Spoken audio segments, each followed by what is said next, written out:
各位观众朋友，大家好，欢迎收看12月初6 AM 新闻，我是嘉豪。要发生什么大事代，头先就来报认知。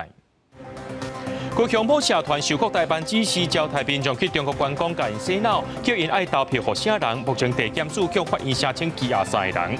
3年前，调查局航机站组长甲乌道岛空甲这扣押毒品摕出去批，检察院认为损害到公务人员形象，全票通过弹劾。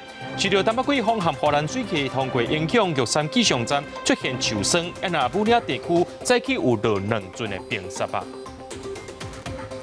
国民党立委马文君一届要拼连任，不过伊的竞选对手，也就是民进党籍的参选人蔡明坚，今日开记者会，讲这个马文君伫埔里呢有一间大富户，起伫咧国有的农地顶头，而且这农地却无农用是违法犯法。马文君背回讲这拢是合法的，不过南投县政府下晡表示，这间厝无申请建造。出入口大门关起来，边仔阁设有警察局的巡逻箱。这个位置南投埔里互树仔包围的纵横，外口看起来真夹夹。民进党南投第一选区参选人蔡明显在来调开记者会压出，这个占地700平的纵横是国民党现任立委马文君所有。那起伫国有农地内底有一栋70平违建农舍，农地无农用，违法犯法。你农地没有农用，还有停车棚，还有水泥路、高围墙。这些都不是农业设施哈，还有疑似警卫室的独栋的一个小屋啦哈，都跟我们农业生产的一个建设都毫无关系。马文君强调，农舍是继承父亲的老厝，是民国82年7月2日以前的既有建物，符合国产署82721条款。佮已发生租缴纳租金超过30年，差座的厝是40平，税务局核定房屋现值只有72000块，其他土地拢种农作物甲造林，并不是外口讲的合法农舍。也是我父亲生前盖的，已经30几年了，甚至在税捐单位都已经认定它的价值是10万块以下。在整块一个农地的承租上面，我们也是依法承租，然后依规去缴纳相关的租金。国产署调出相关资料，表示土地是当事人合法承租，也毋过承租人无姓马，年租金是租用面积，乘以公告地价的5%，扣除自用优惠了后是72048块。农舍规定，都市计划农业区爱由管制户定定，敢是违法。我们在91年间就已经出租了，当然现在是。这个都市计划是农业区嘛，所以那个上面盖这个房子到底有没有违反法令规定，我会去问县政府。任何人都有这个机会，就是可以补申请建造执照。建管单位依照建筑法第86条，依照建筑物的规模，依照它的法定造价，处罚50%以下的罚款。台湾基金都不分开立委候选人坐落下头，也前往庄园门口质疑马文君。南投县府表示，经过查证，这栋建筑无申请建造，议定书爱由公所查无，各由县府以建筑法甲都市计划法裁罚。县府会发拆除通知书，要求厝主自行拆除，也毋过厝主有权利申请补缴。记者综合报道。民进党的副总统参选人萧美琴今日接见对欧洲10个国家来记者访问团。萧美琴表示，面对中国威胁，台湾和立陶宛双方发展出独有的韧性和贸易关系。郭文婷今仔是伫咧面册发表两番看法，伊是批评赖清德是台独工作者，也批评侯友宜所提出的拢是伤过歪中国政策，这拢唔是民意。侯友宜是认为赖清德化经济成长率要去3.5%以上，伊是批评讲用讲的较紧。投入日控制所的大选，民进党副总统参选人萧美琴展现国际外交能力，找到接见捷克、巴卡拉基金会带领为欧洲来15个国家的驻青记者访问团，专程用英语致辞，讲到延续执政，上界重要的是强化台湾的韧性、国防、经济甲民主，讲到台湾甲欧洲的经济合作。伊嘛讲，台湾甲立陶宛面对中国的经济威胁，发展出独有有韧性的贸易关系。外国媒体嘛关心台湾安怎应对中国的威胁。Another component of that deterrence, in addition to fortifying our own defense, is international support. Consistency of international messaging. And on this point, we really appreciate President Biden for reaching out in his summits, whether it's a bilateral, trilateral, or in discussions with the G7. 大选就伫要到啊！民进党总统参选人赖清德无公开的行程，不过伫民进党中常会下总统决定，要求县市议员全体归心投入补选，同款无公开行程的民众党总统参选人郭文哲，透过人面册讲赖清德是务实的台独工作者，嘛批评国民党总统参选人侯友宜甲赵少康发出侵华中国的政策，拿着拢离依持现况过半的民意愈来愈远。在两岸紧张的互动下，应该以台湾自主、两岸和平作为基础，也以5个互相作为互动的原则。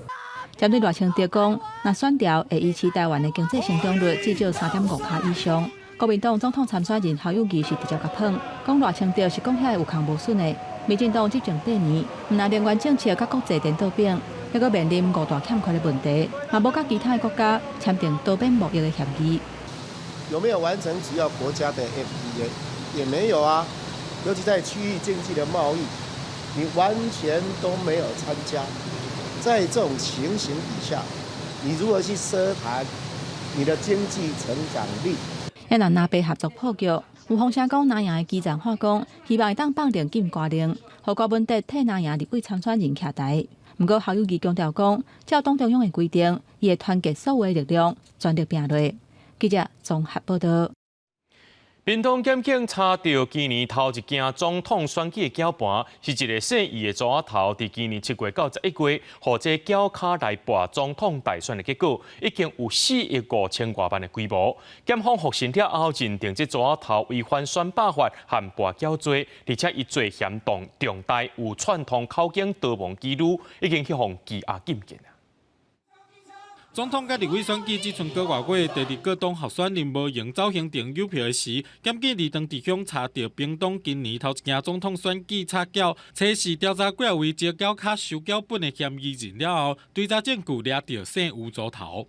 余姓被告涉嫌违反总统、副总统选举罢免法第88条之1第4项、刑法第268条，意图营利聚众赌博罪嫌。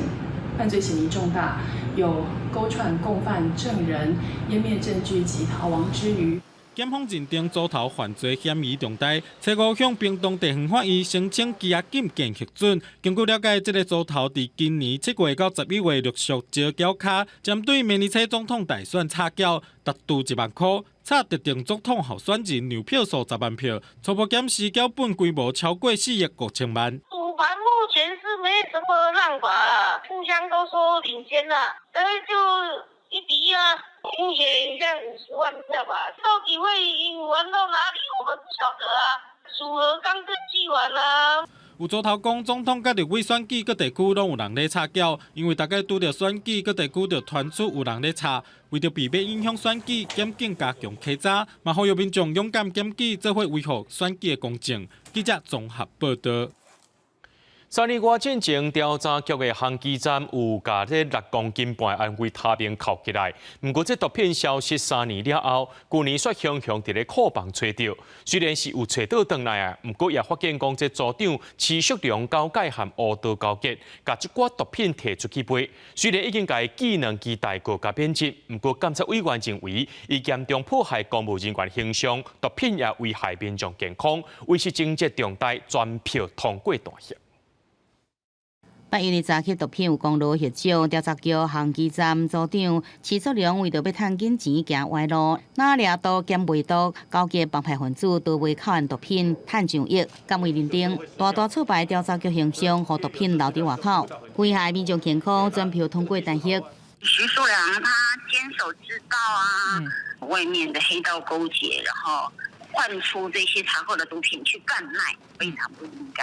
甲口岸毒品调包，对家己承办到别人经手的，伊拢无办过。101年开始，7年来犯案9摆，偷走一粒棉，还有其他面，更加摕其他物件揽伫内底，以假乱真。监委认定伊严重破坏公务人员廉洁的形象，和吸毒成果化为乌有。但协以上顶届法院，不过专案拖侪年了后，才意外被发现。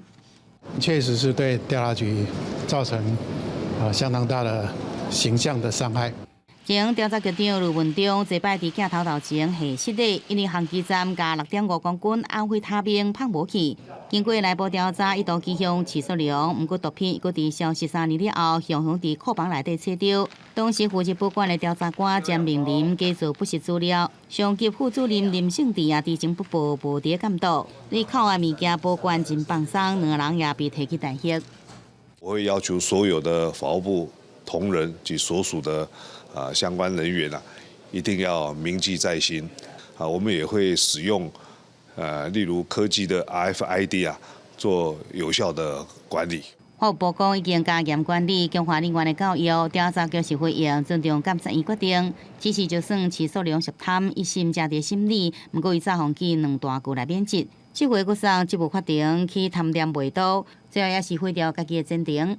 记者综合报道。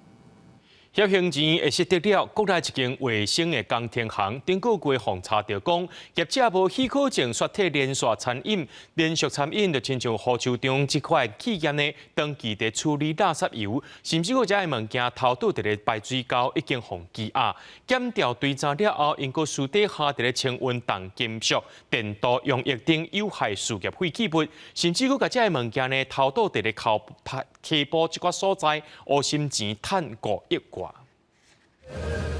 彩色不明液体一直向顶面喷，污染路面。无价是臭面膜。今年5月，这台水杯车都准遭公线破去，稽查人员到场，司机拒绝交代事情，造成当地环境的一个污染。我们依照废弃物清理法要求，快东工程行必须要进行清理以及改善，随后他也进行了清理的动作，我们并依据废弃物清理法加以开罚。原来出代志的水杯车装载重金属电镀液，这类有害事业废弃物，清运需要经过许可，但不过检调发现，涉案卫生工程行无处理相关文件，业者无照经营，用不到一半行情价，承揽含重的废镀液加废土浆，佮交给投资场，伫后滩地等所在乱倒9千万栋，108年高达不法获利达到5亿4千万。号称是只要是液体都收。并且会再混入水肥、废用泥、其他液态废弃物，再往树林地区的土市场堆置，就在大台北、桃园地区的排水沟任意的排放，甚至倾倒在连外桥梁底下的河滩地。土资场负责人着租顶厂商，大高8人约谈，最后全部得到交保，因个工程行头家唔拿乱倒废镀液，佮加讲任何液体拢会当收，顶个月封查出，无得到许可替乌州场等企业处理废油污，偷偷倒入排水沟已经封羁押，名下几台名车拢封扣押。50万交保的乌厂长姓洪副厂长，检方要厘清，伊敢是也知影业者无照佮乱倒。记者综合报道。受到东北季风和浩然水汽通过影响，玉山气象站出现这受霜，合欢山武岭地区呢，早起要落2阵的冰雪有民众特别要上山看雪，却是看无到。中央气象署也表示，对暗时开始水汽会渐渐离开台湾，天气会变较大。想要看到这入冬了后头一阵雪，可能阁要继续等。一个看到冰山落落来，后来看西民众赶紧举手机要甲记录起来。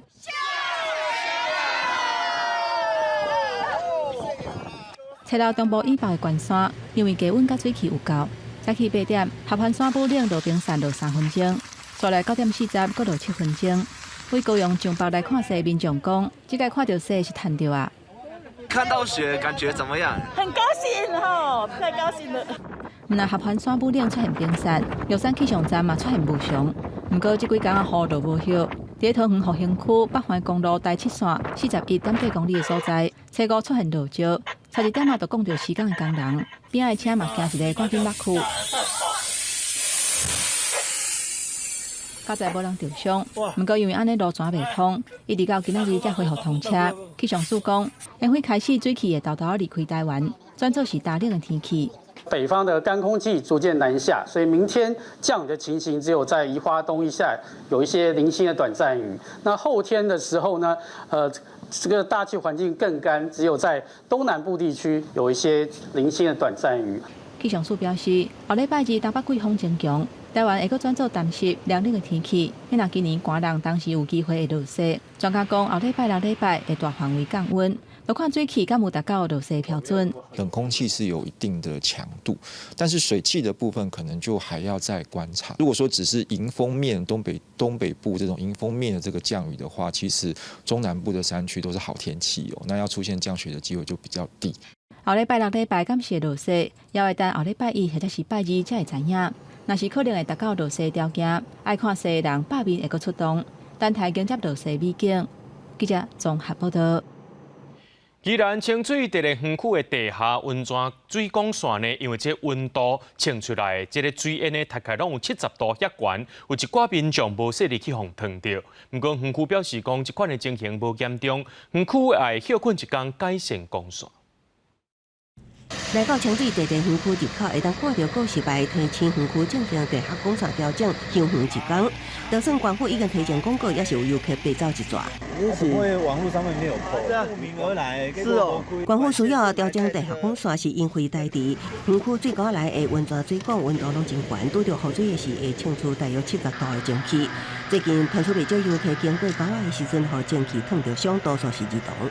我觉得政府应该要，就是可能用木头的东西把它美化它啦，它蒸汽才不会上来，才不会烫伤的。伫地热区会当看到官府采告示牌，警告游客设置蒸汽，不过民众对园区蒸汽烫伤人的情形表达烦恼。为了解决问题，县政府勘察了后决定将温泉供线加悬，避免供线接触到水沟底的雨水，佮清出蒸汽，吹到休园一日赶工。那县政府要特别澄清，没有到烫伤。那有一些可能小朋友因为皮肤比较嫩，所以有一个哈点呢，就是皮肤比较红肿而已。对园区蒸汽烫伤游客，县政府强调是因为部分的囡仔皮肤较幼，经过蒸汽时有红肿的现象，无真正烫着伤，也无就医的记录。园区内也有提供烫伤药具予游客用。那加关供线了后，除了避免产生蒸汽，也会当解决供线后其他温泉水、雨水降温的问题。记者综合报道。顶个月初十，在南苏的红头村有一台奥多拜摔落去桥骹，骑奥多拜的老师不幸过往。外界也伫咧质疑讲，这风台过后路顶也拢未修理好势，才会造成这款的意外。乡公所表示讲，目前还有100多站的路顶等咧等待维修，也那这县政府已经动用预备款1000多万来修路，不过是爱等材料来，这个月应该得当全部修理好势。进前小溪风台扫过南苏，造成南苏的人家厝甲公共设施是损坏甲真严重。虽然电力已经完全恢复，不过有超过100基路顶损害，即卖阁咧修理。11月初十暗时啊，有一个民众骑奥多拜，那像是迄搭无路顶，看袂清楚，无细字步落水沟全死亡。这个骑奥多拜的人是当地一个老师。经我们研判，可能是天色昏暗，然后它导致没有注意到周遭的状况。在骑某些路段，可能突然瞬间的强风，很容易就不小心出事情。再加上又没有路灯的话，真的非常的危险。乡公所表示，风灾了后，乡公所要咧修理公共设施，就用最近才核定1亿6000万中间的经费，不过内底无包括路顶。乡公所甲县府争取到预备金1000多万来维修。部分部落的路顶已经修理好势，经费虽然是有够，不过材料爱再去甲离岛，都要克服船运甲工人的问题，也有困难。现在路灯已经开始在施作了，因为目前是因为是台风的一个这样子造成的一个灾损，所以现在是比较困难的。乡公所预估，灾后复原的进度已经有到60%，不过后续大型的工程较困难，按算要到明年4月，重大的工程才能完成。要若较有路复原的工作，可能要4年的时间。记者综合报道。伫南投仁爱乡，进前有民众食刺龟中毒，有一个人死亡。小署今早起公布送检的结果，确定这是一种毒性真强的刺龟品种，只要食2块刺龟肉，才有可能就会中毒死亡。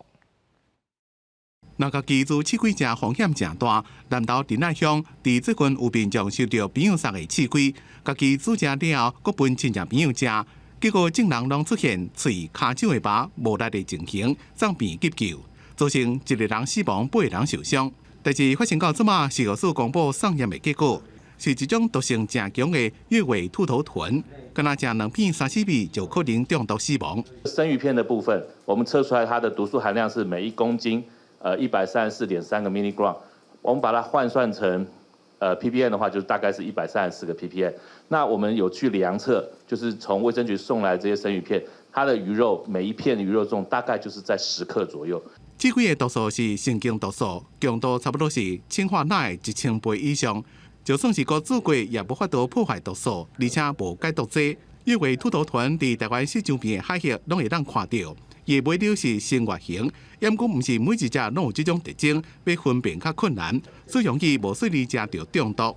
那它大概体长可以到40-50公分，所以看起来也是蛮肥美的一种鱼，所以要在这边特别提醒，其实青科鱼毒青的这个河豚很容易有误食，河豚是我们人间最接近天堂的食物了哈，所以我也担心不小心就吃了几口就上了天堂。小数统计，在台湾最近10几年来，总共有4例刺龟中毒的案件，有17个人送病院，1个人死亡。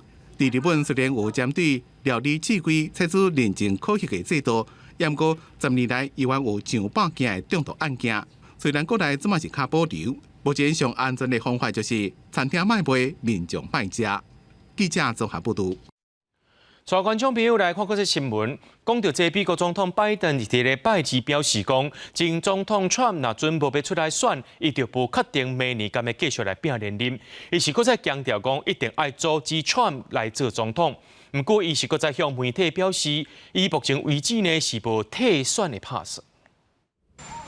美国总统拜登8日到波士顿顶开募款竞选活动，伊向支持者讲，若川普歹参选，伊无确定家己是毋是寻求连任。听到这段话，媒体敢若发现心态就上快，一直问。Would you be running for president if Trump wasn't running? I expect so, but look, he is running, and I have to run. Would you drop out if Trump runs out? No, not now. 英国为台湾81岁拜登年龄问题，常常提来做文章，正面临党内愈来愈多反对声音。兄弟以色列甲哈马斯开战了后，拜登支持度落到40%，创下上任以来的新低点。连连少年选民这地拢属乎川普。不过拜登自临时党内为会使打败川普候选人，必须爱竞选连任，阻止川普搁再入主白宫。I'm up here all by myself with all the fake news back there. And you know, if you make a little mistake, do you think Biden would get up here without notes? In fact, if he had notes, it doesn't make any difference.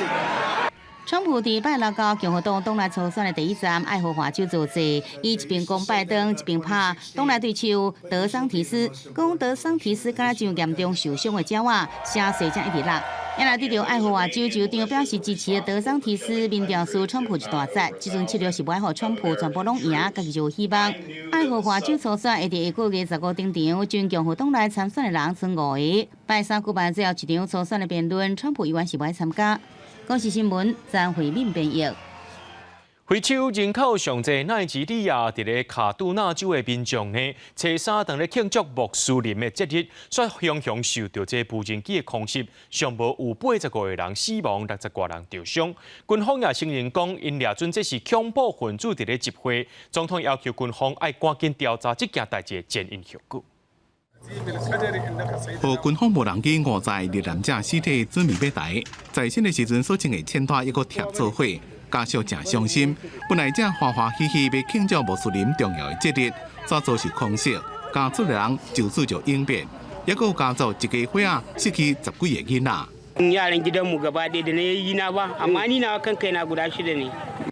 这边军方误炸事件发生伫咧初三，奈及利亚西北部卡杜纳州的杜敦比里村，迄当阵村民正伫咧庆祝穆斯林重要的穆罕默德诞生节庆。不过军方甲节庆活动误认做恐怖分子目标，展开空袭。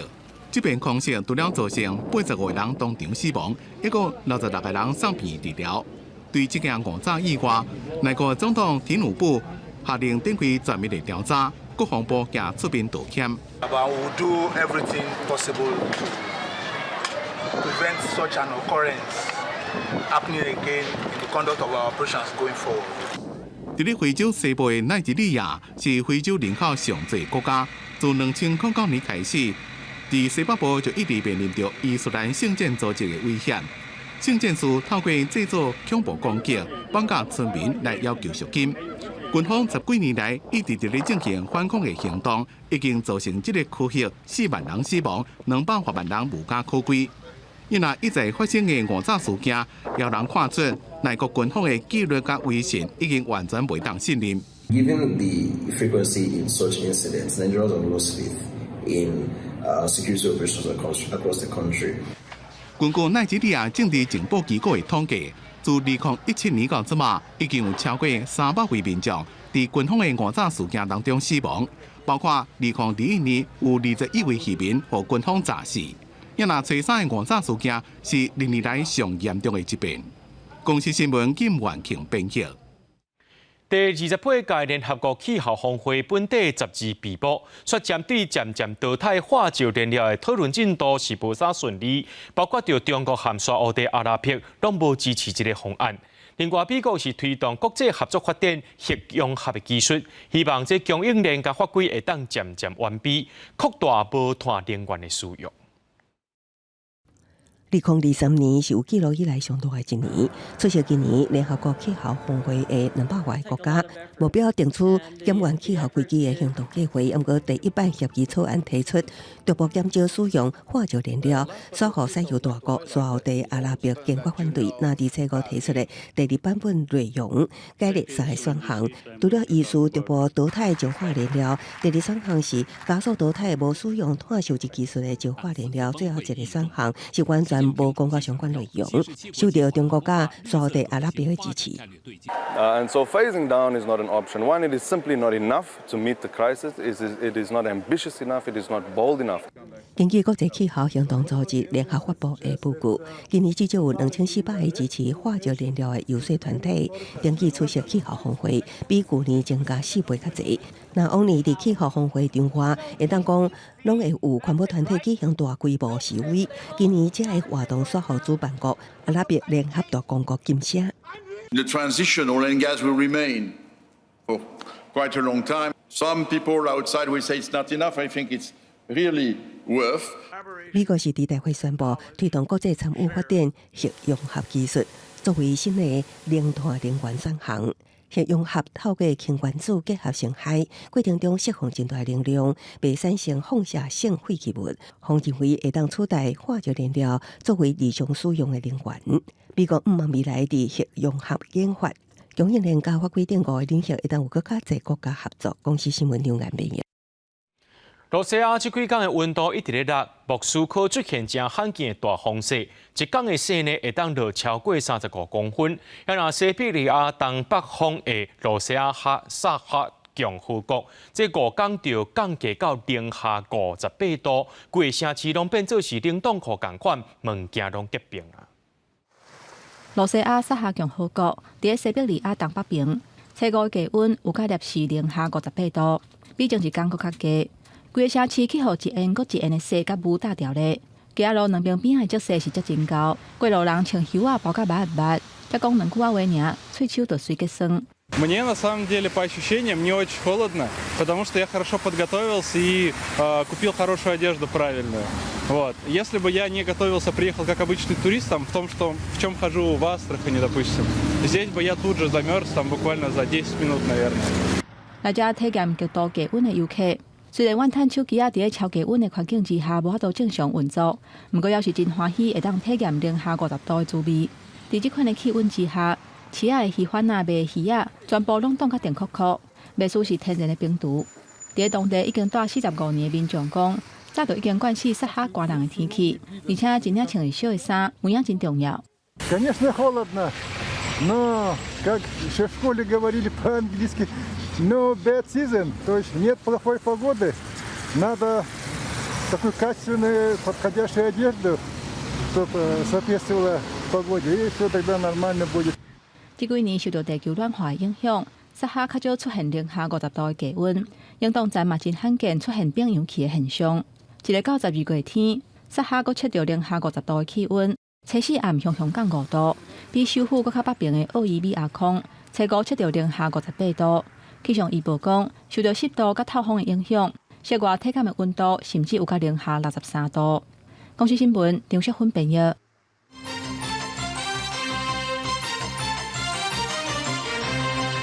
高雄某社團的總會理事長甲幹部等5個人，可能是受到中國各大辦等單位指示，開始招待黃金書甲民眾去中國遊覽。這旅遊期間呢，一直宣傳統戰的思想，而且要求因愛支持特定候選人，叫頭地檢署認定涉案5個人違反反滲透法等罪嫌，而且針對這社團總會3個成員向法院申請羈押禁見。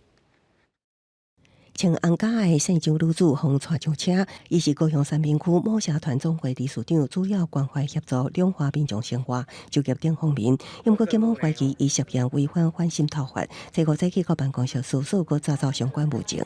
周姓被告等5人自今年起陆续与中国台办人员及渗透来源联系，并接受指示，于大选前号召有影响力之地方人士附录，并分别于台东及高雄等地区招揽共约60位民众，于11月中组团前往湖南省接受落地招待。检方指出，姓张女子旅游的时，一直宣传和平统一等思想，佮要求成员支持特定政党甲候选人，最后团还伊等35人信文，佮所属社团总会等地点，厝边看到大批警员上门，拢无啥啥。有迄种唔捌看过，过来有来找因安尼。检方认定被告5人涉犯反渗透法、总统、副总统选举罢免法、甲公职人员选拔法，向反移申请其这个社团总会姓张理事长、世过世间干部、某政党细汤党主席限制居住，涉任党员15万交保晚2年。社团基层平台接受中国交代也受资助，方起诉学者认为，中国除了想要影响选举，也有目的。离党能够直接影响台湾的选举结果，这个机会是不大。但是话说回来，就是中方为什么还是愿意花这些钱，也是在建立他们的情报网，让中国的各级的政府对台湾的政治情报有更好的掌握。学者认为，中国多数会以大局为中等含糊的会议，暗示佮规避台湾法令，较歹认定受交代甲选举的直接关系，除非有真明确命令式的要求，才有可能证实相关人士放渗透。记者综合报道。中华电竞协会前2天举办一颁奖活动，说请牵涉毒品案的前世界冠军刘伟健来颁奖，引起争议。教育部体育署表示讲，因唔是指导单位，也无了解这个活动。体育署也强调会甲电竞协会补助款减少。针对这个风波呢，电竞协会也是无被接受访问，敢若讲会甲这检讨报告送到体育署，若准这补助互人扣钱，伊也愿意接受。电竞协会颁奖了争议，体育署是一再强调无补助、无规规，更加无同意做指导单位。国民党立委万美玲质问教育部长潘文忠，敢会受气，敢会提告？部长，好，这件事情你生气吗？当然觉得非常不适当了。他不适当，那所以你谴责吗？委员，这个我们已经很严正的表达，表达什么？运动赛会绝对不能跟这些毒品挂钩。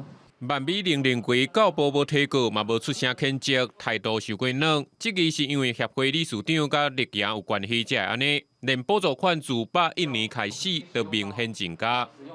因为参加的是今年亚运，所以它相关的经费，我们是全力支持电竞选手，不是支持这个学会，也跟政治无关。发生了这样的一个事情，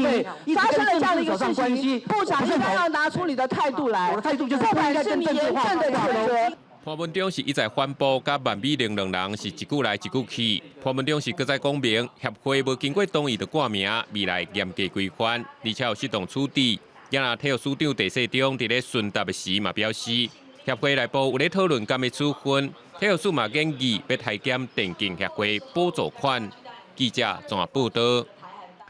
嘉义市消防局今年3月到11月变更勤休制度，说别出国勤消防员4点钟的休困时间是加休困真备勤。消防员工作权益促进会就含机关批评，这消防局长苏耀生涉嫌违法，要求嘉义市的消防局呢，就要把这2000多万的加班费刑度回来。不过消防局是回应讲，一切拢是依法保障健康权益。代退消防局长渎职，积欠基层加班费2000万。消防员归分署穿防护装备，表示准备要提高，因为嘉义市消防局今年3月至11月变更勤休的制度，传出外勤的消防员4点钟休困的时间是加休困真备勤，而且休困的期间执勤无满1点钟，袂当算是工作时所发薪水。有7成的消防员连续诉愿定情，要求嘉义市消防局。都要甲以外勤217个人计算计共2000多万的加班费，还互因。休息时间排定在夜间22时到隔天早上6时，未满1个小时，他就直接无条件的舍去。今天基层有服勤事实，就应该列入工时计算；有加班就应该付加班费。消防员工作权益促进会认为讲，这毋但是违反消防署各级消防机关轮班轮休、人员勤休实施要点的规定，也有可能涉及刑法第129条。不过，嘉义市消防局表示，除了实施已经真侪年做一天休一天的制度，今年还佫增加2.5天的休困日，而且每2个月会检讨勤休的制度，休困时间若出勤，拢有依法付加班费。3月到11月休息时间4小时是编排在夜间。那因为我们是合法合于规定，休息时间本来就是不列入那个服勤的时间。防指控违法渎职的嘉义市消防局长苏耀生讲，拢有依法行政。最近有一直甲当人开会听基层的意见，也甲基层的心声反映给中央，并且消防署赶紧以地方的勤务、甲人力的状况，改善勤休的制度甲待遇。记者综合报道。主计总处公布11月消费者物价指数 CPI， 也因为外口食物件费用依然是真悬。11月 CPI 年增率虽然达到 2.9%， 也是晚近 3%， 其中以食物类起 5.63%。医药保健类是起 3.05%， 若看这368个介绍项目，卡马都是起 59.44%。主计总处表示讲，对9月到11月，这 CPI 年增率拢是伫咧 3% 左右，主要是气候去影响到菜色季节的介绍。倒大骨汤刷落来，将菜甲肉片拢总当在炉顶，也有一味火锅料。最近天气变冷，真侪人拢想要食一个火锅，互身体较烧热。只是民众发现火锅料起价啊，起大约只够2成。24、25。那现在你看涨了1倍。我们最近也说要吃火锅啊，可是说尽量少买那些饺子，因为太贵。毕竟你还是平常食衣住行，你还是都会用到。像我们外食就少吃一点这样。火锅料目前的话，它只有少数部分的话会有稍微的调涨。但是那个调涨的幅度不会到太大，对，所以大部分的涨幅的空间，我们店家还是可以接受的。主计总处公布11月消费者物价指数 CPI， 因为外食费也是真悬，11月 CPI 年增率虽然达到 2.9%， 也毋过也是晚 3%， 其中以食物类起 5.63%， 医药保健类起 3.05% 上济。若进一步看368个差价项目，头马豆起上济达到 59.44%， 过来香蕉起 58.77%， 芭乐起 51.59%。以新台币计价进口物价指数已经连续9个月下跌，那显示国内输入性的通膨压力的确已经减轻，猎业消品的变动会领先 CPI 2季，所以呢，我们未来物价的压力应该会逐步降低。蔬菜水果他们的那个生产还是需要时间的，那所以说现在看起来10月就是一些天气的这些影响有一直持续下来。行政院关注17项民生补助 ，CPI 平均 3.46%， 也毋过猪肉物价优还来到 9.57%， 鸡肉 4.95%， 胖 3.8%。主计总处表示，为9月开始到11月 CPI 年增率拢伫 3% 左右，主要是气候影响菜色水果的介绍。也毋过若扣除菜色水果了后的核心 CPI 是 2.38%， 是我21个月来上细气候。核心 CPI 登到5月战争进前的水准。记者综合报道。针对卖黄牛票的这票方案，立法院教育文化委员会今日初审通过这文山条例24条之1的修正条文，除了比较这文创法的发票价10倍到50倍以外，上济爱关3年或者是罚300万。另外也针对这全面或者是部分免费入场的，看这票有几张，一张上济是罚180块。亚锦赛 B 组预赛7月中昼由泰国对巴基斯坦，拜三下晡无课小学生由老师带队来台北大巨蛋看球赛。很舒服，很宽敞。那这个票价是老师出吗？还是自己出？老师出手续费。囡仔因家己付200块入场，看甲真欢喜。不过因其实甲大多数入场的民众同款，更加想要看开幕战，因为有台湾队。如果有人用电脑去抢票，你根本抢不赢。然后没事还设那个什么认证码，你光打那4个字的认证码，还没打完，票没了。测试赛甲开幕赛门票一粒都卖完啊！台北市警察局查到至少67人伫网络用警官的技巧伫卖票，安全组织黄牛票。行政院提文山条例24条之一修正草案，比照文创法，以票面金额也是定价10倍到50倍罚款来处罚，应处3年以下有期徒刑，或科也是并科新台票300万块以下罚金。不过立委质疑，像 HBL 决赛免费收票要安怎罚的？因为它票面是0乘以10到50还是0。第次立法院教文会初审通过，除了公开卖票比赛也是活动，也甲免费的比赛甲活动纳入，若查到就按票券张数，处每张票券新台票18000块以下的罚款。总比没有制定规则去，比如说没有规范嘛，至少有一个吓阻的效用。罚太少了。有民众认为加减会使阻止，不过也有人感觉罚伤少啊，不如采取新名制。要求他们提早2个小时到现场，然后去排队验证，然后苦等2个小时，说实在可能会造成更大的反弹。所以这部分目前我们是采取鼓励，但是我们不强制。审查草案时，有作为委员认为讲应该采取新名制，不过最后无列入。体育署讲未来鼓励辅导业者来采取新名制。记者综合报道。表列大学的这个草莓呢是真有名，即马拄好是采收期。不过表列大学草莓最近受到这病菌的危害，产量减少3成。表列农改场就先针对乌点的炭疽病病症，开发着食物病害快筛行动箱，或者有病菌的草莓知影呢，也被发病进前就通好筛出来减少农民的损失。最近苗栗大学的草莓传出讲受到甲斑病、甲胃条病等等的危害，大学农会指出今年的产量尚无减少3成，尤其即马已经是采收期，农民讲今年的损失真重。什么好菌都跑了，也没什么挡不住。那你种植面积多少？多少面积有种？5分地。那结果呢4/5了吧。苗栗农改场指出，草莓在种植的过程，共一张面顶可能会带无共款的病菌，尤其炭疽病、胃条病等等，拢是这几年造成草莓产量减少的病害。为着要对源头控制病害，农改场和工研院共同开发食物病害快筛行动箱，目前先针对检测炭疽病来开发，伫咧还未发病之前，就通验出草莓的知影敢有带病菌，只要2点钟就通知影结果，互农民会当量早预防病害。即届阮发表的这个技术哈，是针对草莓的炭疽病。这个技术伊个是像咱 COVID-19 共款，伊需要以专一性的目标的因子对哈，未来要检验别项的病害的时阵，咱会使做内底调整。苗栗大学农会指出，今年草莓主要是受到胃条病的危害，毋但草莓本身的烧胃，连土肉嘛会带菌。但是目前的快筛是针对炭疽病，希望农改场会当赶紧针对胃条病来开发。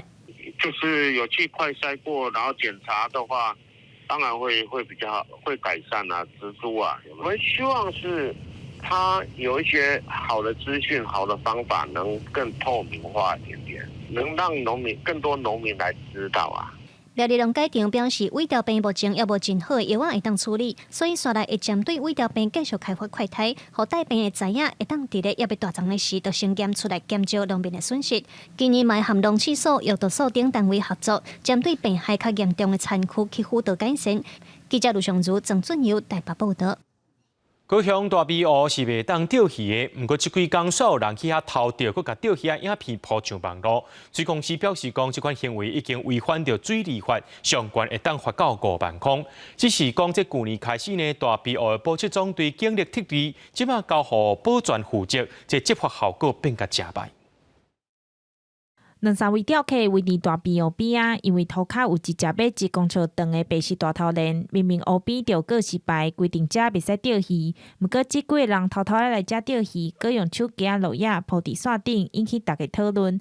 常常来大庇湖运动的居民拢知影遮禁止钓鱼，毋过确实有人违法钓鱼。无啦，我伫路边捌看到人也钓我赚足少的，比例上我也驶车过足少看到啦。久看到一届啦，嘛无啥看到啦。对咧，无头路遐囡仔咧佚佗的，拢头路，国高中以上这种，我看拢好像不是无咧食头路迄种。影片中，虽网民将尾仔是将鱼仔放转去湖中，毋过钓鱼仔就是违法。自来水公司第7区管理处表示，这行为已经违反水利法，上重会罚到5万块。根据统计，去年伫大庇河违规钓鱼的人数有1253件，今年到达是822件。违反这个水利法54之1条第1项第7款，这个罚款会罚2500到5万。原本大庇河是由保安警察第7总队维护，不过去年撤离了后，无真是水公司保全，因为伊无公权力，干来当苛刻民众卖钓鱼，所以报警离开到达，又完无实际罚款的案件。水公司表示，未来加强巡逻，维护大庇河的环境。记者钟友辉、邱昭勇高雄报道。劳动部去年4月开始推动移工留在救养方案，只要伫咧台湾食头路满6年的移工，雇主就会当申请予移工继续留伫台湾，目的就是要把优秀的技术人才留落来。劳动部伫承德成立全国头一个移工留在救养服务中心，要来协助大家加速行政流程。台湾引进移工到达已经34年，根据劳动部的统计。目前在台湾的移工超过75万人，做真侪台湾人较无愿意做的工课，为家庭照护工，替家庭分担照顾的重担，对台湾有真大的贡献。为着让优秀的移工会当久长留在台湾，劳动部在去年4月推动移工留在雇佣方案，今日正式在新竹成立服务中心。3、2、1，请接海。对印尼寄来台湾的陈建金表示，看到台湾政府重视同乡的移工，推出这项留才计划，感觉真欢喜。其实有一些他们的才华，都很多种，然后之后可以继续在台湾服务，没有到时间到了都要回去了。那像现在可以取得永久居留证，可以继续一直都在台湾工作。Phải nói đây là một cái chương trình mà tạo một cái cơ hội việc làm rất là tốt cho người lao động nước ngoài, trong đó có người lao động Việt Nam. Bởi vì là với sự tham gia ở cái chương trình này thì lao động Việt Nam có thể là có cái cơ hội cư trú và làm việc lâu dài ở Đài Loan, có một cái việc làm, có cái trình độ kỹ năng cao hơn, cũng như là có một cái nguồn thu nhập tốt hơn. Và chúng tôi rất là mừng là ngày hôm nay Bộ Lao động Đài Loan. 劳动部表示，到今年11月底已经通过中介技术移工，计共21351个人，其中以印尼人数上侪，有11226个人。劳动部长表示，未来希望一年会当留2万人，把好的人才留在台湾。未来我们这个中心所服务的对象就包括我们的雇主，还有我们的移工。那包括协助雇主申请这个中介技术人力转任的中介，我们也会来提供咨询的服务。我们留住这些优质，而且有好技术的这些人才，来解决我们产业还有我们家庭这个缺工的问题。劳动部表示，服务中心成立了后，希望提供单一的窗仔口，服务雇主把服务移工，未来来参工商团体合作。办理宣导说明会，希望把优秀的中介技术移工、甲社福类的移工留在台湾。记者刘君和新竹报道。中华生活美学馆当日展览台湾韩国新兴障碍艺术的展览，有10个为台湾和韩国的新兴艺术家做伙来创作作品呢，有这插画、油画、数位创作、立体作品等等，希望透过艺术创作，让民众了解到新兴障碍者的处境，传达生命的多元面貌。有红仔册、互动装置、各种无同风格的画。这是来自台湾和韩国计共10个位身心障碍艺术家的作品，因希望透过艺术创作表达心内所想，嘛毋望大众对因有更较侪了解。画画也是我另外一种，就是静下心来，可以让我好好想说以后未来要做什么，然后朝什么方向去前进。 사람들이 좀 더 조현병에 대해서 좀 더 공감할 수 있고 마음적으로 좀 더 가까워질 수 있도록 만들었습니다. 这是台湾画廊参韩国团体做伙举办身心障碍艺术家的展览活动，目前当伫咧中华生活美学馆展出。来自韩国创作团队的代表郭定仪表示，除了身体障碍，有侪侪精神方面的障碍是较歹发现的。应用古锥的创作，要互大众明白精神疾病。用短漫画，然后还有一些就是可爱的插画，透过我们的诉说方式，去让精神障碍的一些困境能够被诉说出来。第一，我们就是没有把障碍类别放上去，我们要让他进来展览的时候，看到这个展览说，哦，其实原来是没有差别的。那另外一个展览是我们是透过中文跟韩文一起交流，我们希望可以结合就是台湾跟韩国的更多的朋友一起来看这个展览。长期推广身心障碍艺术创作的李嘉美表示，这几档推动艺术创作的过程，伊发现有愈来愈侪身心障碍者愿意参与，嘛才有这边国际合作的机会。未来会继续推广，让大家看到身心障碍艺术家用创作表现多元生命的面貌。记者杨淑晴综合报道。台南大学教授参业者合作研发一台结合 AI 机器人，即马伫咧国小开始使用。这台机器人会晓参与开讲，会晓讲台语，甚至是英语、华语。教授也讲，未来台语课加一种教学方式，提升囡仔学母语的意愿。我因暗要请你食暗顿。当然啦，毋过毋是伫个厝诶。大家要看唔到机器人竟然嘛晓讲台语，实在真适拍。不论是用台语参机器人开讲，也是参与讲英文甲中文，只要望机器人的头，伊就会详细听你讲，并且念伊回答你。这只不假厉害的机器人，初六正是参读的见面。目前敢若伫台南林德国小才看会到，学校甲台语课结合科技，若趣味深色，囡仔嘛更加愿意开嘴讲母语。我英语加台语，我感觉袂歹。现在都可以上课，都可以用机器人来上课，感觉很棒。叫囡仔起来讲吼，大家歹势啦。啊，即摆对机器人讲话吼，大家就更加有兴趣。机器人内底放入 AI 的元素，伊得参人对话做互动，甚至嘛晓比动作。毋过若讲到深的时，机器人伊回答就会小可各样。台南大学的教授讲，主要因为这台机器的智能目前敢若国考1年尔，伊参人共款拢爱透过练习，就会愈来愈练得。经过实际测试，有7成的正确率。技术就是所谓的 ASR， 可以收音，然后再用 NLP 或者是大语言模型，然后让它可以具有像大脑一样思考，然后最后就是有 TTS 可以让它讲出声音来，那就是最比较我们基础的架构。台南大学遐台机器处理了，伊个把声个上登来搞咱仁德国小这的机器人，那所以咱透过安尼多次的练习，咱的机器人会愈来愈厉害。台南大学的教授参科技公司出版社并使用科技推测母语，到达总算有成果啊！这种全新的教学方法，让囡仔有不同的体验。未来伊嘛按算推测去各学校，让大家有机会练捌台语的水。记者李新武台南采访报道。所观众朋友做伙来看明仔载天气。基隆到新竹对14度到23度，苗栗到云林对14度到26度，嘉义到屏东对15度到28度，宜兰花莲台东对15度到25度。平湖金门马祖对16度到23度。新闻最后，感谢各位观众朋友收看今日AM新闻，我是嘉豪，明仔载暗时7点咱再相会。